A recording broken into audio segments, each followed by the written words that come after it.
ہوئے ہمیں مدد کریں.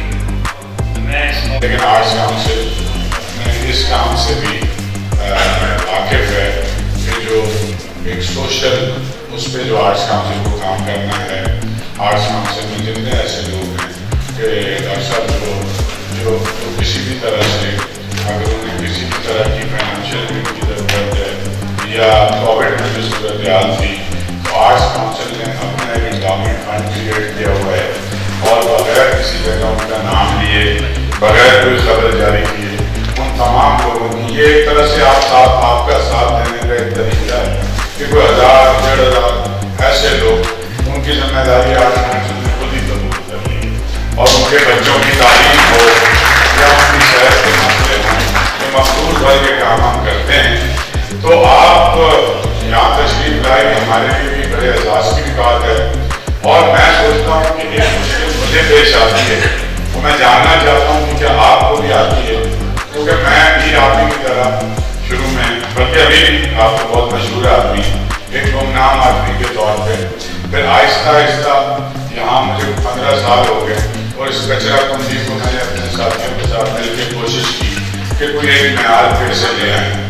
تو دنیا کی تو بہت پذیرائی ملی پاکستان بھر سے بھی اور دنیا بھر سے بھی ایوارڈ بھی ملے اور پھر میں نے راتوں کو اکیلے جوتا اٹھا کے اپنے نفس کو مارنے کا ایک طریقہ ایجاد کیا اور آپ کے ساتھ بھی یہ ہوتا ضرور ہوگا کہ جو مقصد آپ کا تھا نہیں کہ آپ مشہور ہو جائیں آپ کو بڑے بڑے ایوارڈ ملے کیونکہ مولا علی کا قول بھی ہے اور میرا بھی یہ خیال ہے کہ آہستہ آہستہ جو آپ کے ارد گرد لوگ ہیں وہ آپ کے اوپر ایک بہت سا تاریخ کرنا شروع کر دیتے ہیں سارے اور موٹا کرتے جاتے ہیں اس کو آپ کے نفس کو اور آپ خود سے اپنے آپ کو سمجھنے لگتے ہیں.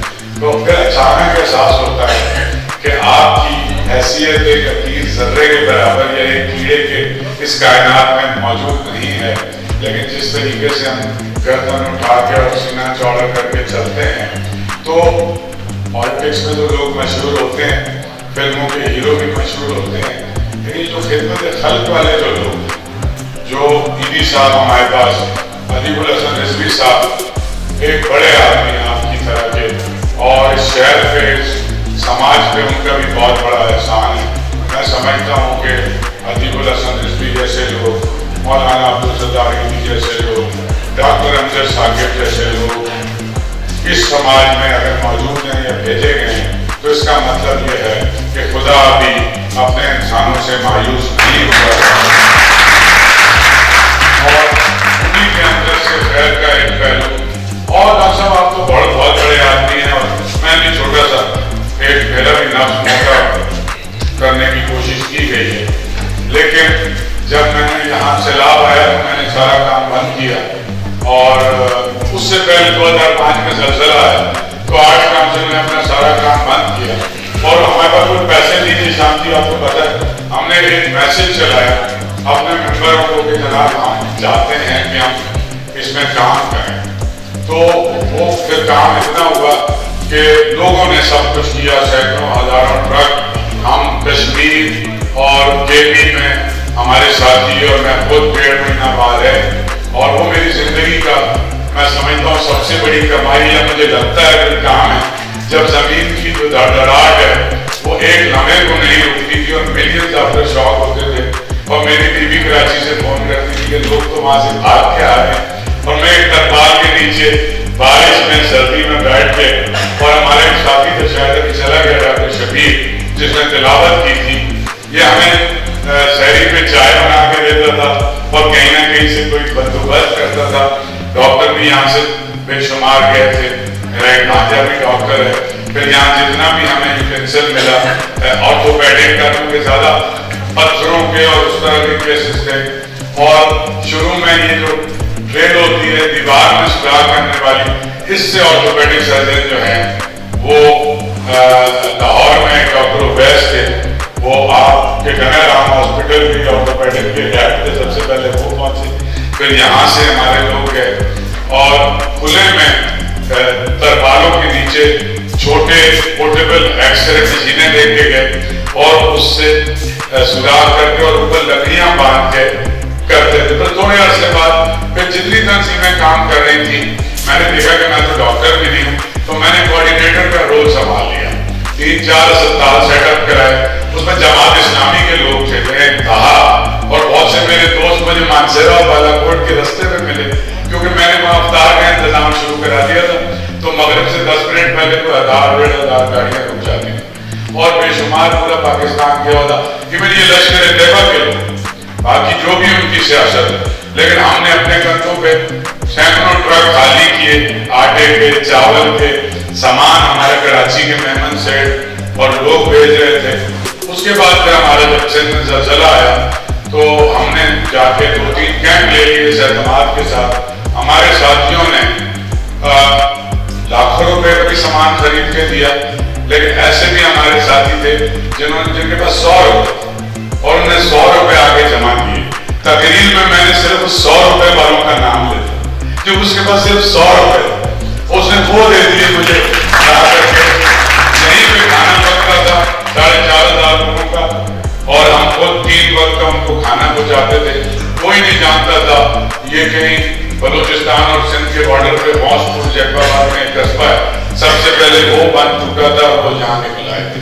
تو یہ ایک کمیونٹی ہم نے کوشش کی کہ اس میں اس کو ایک کنبے کی شکل میں, ایک کمیونٹی کی شکل میں. آپ نے بہت بڑے پیمانے پہ وہ کام کیا, اور میں اپنی طرف سے آرٹس کونسل کے تمام شاعر و ادیبوں, فنکاروں, اپنی گورننگ باڈی اور یہاں کی پورے سماج کی طرف سے آپ کا شکر گزار ہوں کہ آپ نے اپنی زندگی جس راستے پہ چلائی. اور آپ کی تشہیر ہونے کا ایک فائدہ ضرور ہے, جو مجھے بھی کسی دوست نے کہا تھا کہ تھوڑی بہت تشہیر اس لیے ہونی چاہیے کہ یہ نیکی کا ایک جو معاملہ ہے یہ دوسرے لوگ بھی اس راہ پر چل سکیں. تو میں بہت شکر گزار ہوں آپ کا, آرٹس کونسل شکر گزار ہے کہ آپ یہاں آئی تشریف لائیں. بہت شکریہ.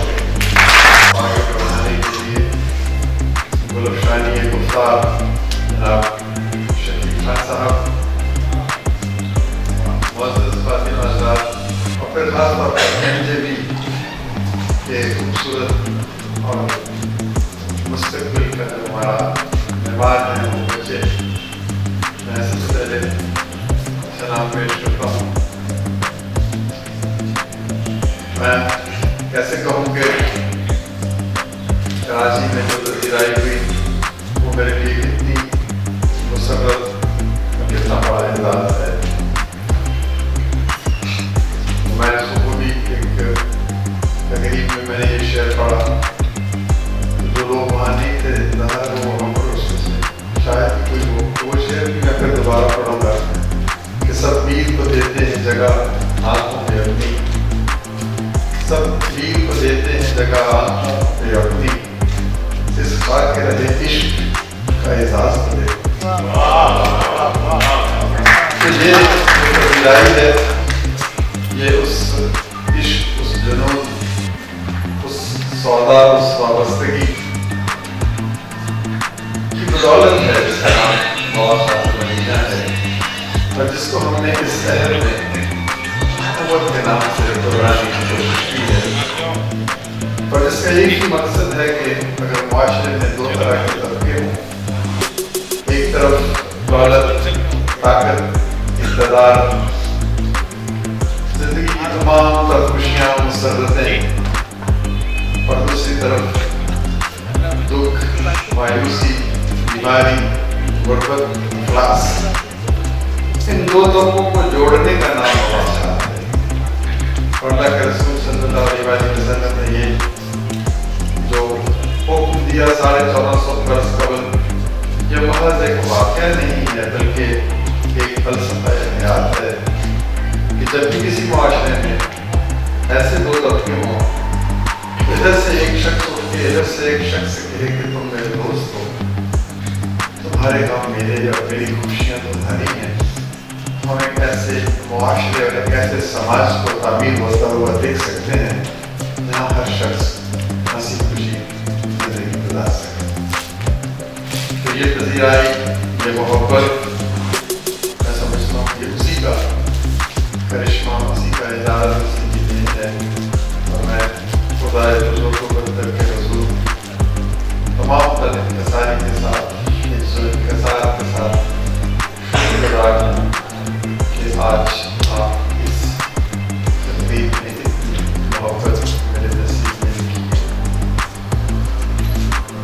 مجھے نہیں اس وقت سمجھ کہ میں کیا کہوں، کیونکہ جو میں نے کہنا تھا وہ میں کتاب کی صورت میں کہہ چکا ہوں. لیکن میں اس کا تھوڑا سا پس منظر کتاب کو بتاؤں گا تاکہ اگر آپ کو پڑھنے کا موقع ملے تو آپ اس کے اصل جوہر تک آپ کی پہنچ ہو سکے. وہ اقبال کا ایک شعر ہے نا کہ میں کہ میری غزل میں ہے آتش رفتہ کا سراغ، میری تمام جستجو کوئے ہو گیا. تو یہ کتاب بھی دراصل بازیافت ہے، کوئی آرزو ہے، آتش رفتہ کا سراغ ہے.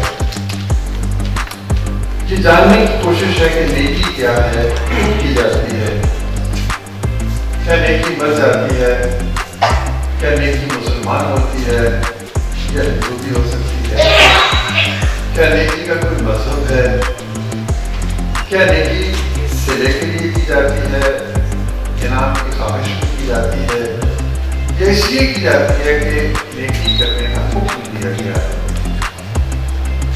اور پھر اثار، قربانی، محبت، مواخات، بھائی چارہ، یہ الفاظ کیوں ہیں؟ ان الفاظ کے اندر کیا جادو ہے؟ اور یہ جادو صرف چند لوگوں کو ہی کیوں مسحور کرتا ہے؟ یہ سکہ رائج الوقت کیوں نہیں ہے؟ اور پھر مشکلات کے باوجود لوگ جدوجہد کیوں کرتے ہیں؟ مایوس کیوں نہیں ہوتے؟ امید کا دیا روشن کیوں رہتا ہے؟ لوگ گھبراتے کیوں نہیں؟ کسی نے کہا کہ کچھ سمجھ کر ہی ہوا ہوں موج دریا کا حریف، کچھ سمجھ کر ہی ہوا ہوں موج دریا کا حریف، ورنہ میں بھی جانتا ہوں عافیت ساحل میں ہے. تو عافیت ساحل میں ہے، لیکن اس کے باوجود کچھ لوگ ان لہروں سے لبرد آزما کیوں ہوتے ہیں؟ کیوں وہ زندگی کی تگ و تاز میں شکست تسلیم نہیں کرتے؟ کیوں وہ نئی دنیا کا خواب دیتے ہیں؟ کیوں وہ بغاوت کرتے ہوئے کہتے ہیں کہ اس دنیا میں دکھ ہے، استحصال ہے، ظلم ہے، مجھے یہ دنیا قبول نہیں، میں ایک نئی دنیا بناؤں. اور پھر ایسا کیوں ہے کہ کچھ لوگ کہتے ہیں کہ یہ جو کچھ ہمیں ملا یہ ہمارا نہیں ہے، اس دھرتی پہ جو کچھ ہے وہ رب کا ہے، اور جو رب کا ہے وہ سب کا ہے. ایسا کیوں ہے کہ وہ یہ کہتے ہیں کہ جب تک اس دھرتی پر ایک شخص بھی غریب ہے ہم سب غریب ہیں؟ تو ایسا کیوں ہے کہ کوئی شخص اپنے ذات کے احساس سے بلند ہو کر کسی اور کی خوشیوں کے پھول چلتا ہے؟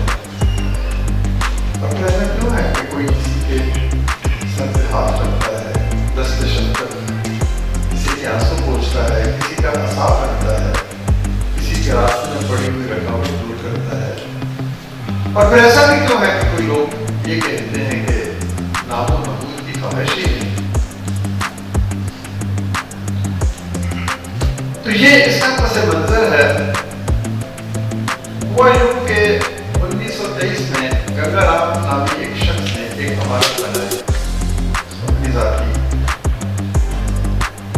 جیب سے کچھ رقم 3 لاکھ روپے،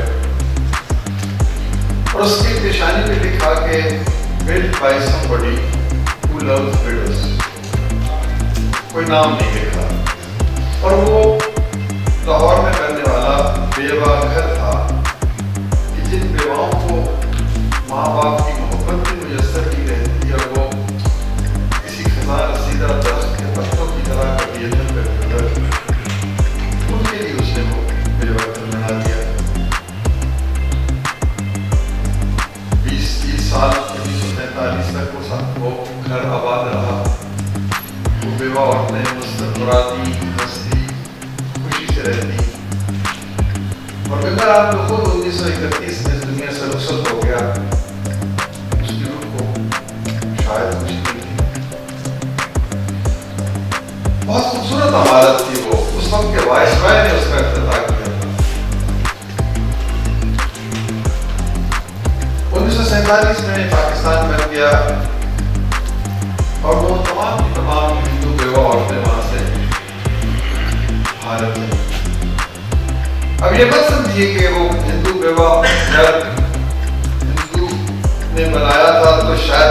مقصد تھا نہیں، اس